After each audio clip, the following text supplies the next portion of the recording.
По 150.000 денари како првична финансиска помош ќе бидат префрлени за секое семејство на настраданите во пожарот во Кучани. Овие пари ќе бидат уплатени на жиросметка во следните 2 дена како наидна помош. Црвениот крст собра 54 милиони денари и ова е прв пресек направен по една недела.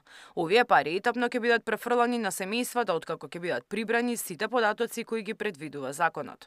За да користиме матичен број и трансакцијска сметка и да можеме да ги обработиме нив, потребна е писмена изјава на лицата, односно на лицето кој го дава тој податок за понатамошно користење. Со надчовечки напори, би рекол, пред се на волонтерите, на вработените на Црвениот крст, сето тоа ќе успееме да го завршиме денеска и утре и веднаш пристапуваме кон исплата на средствата.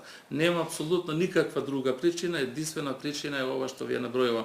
Непочитувањето на законот за лични податоци е исто дело како што и секое друго дело. Ако настрадавме од непочитување на законите, неоправдано и некоректно е да се бара од Црвениот крст да не ги почитува законите. Црвениот крст е единствениот сигурен начин да се донираат пари и во оваа сума на собрани средства спаѓаат сите телефонски донации на граѓани, но и средства кои ги донираат општините, организациите и фирми. Освен финансиски, Црвениот крст активно е на терен со своји тимови за психолошка поддршка. Им ги нема другарите од класот, им ги нема луѓето кои секој ден си се играле, си се забавувале и тој проблем е многу приоритетен и многу сериозен и тука најмногу сме посветени.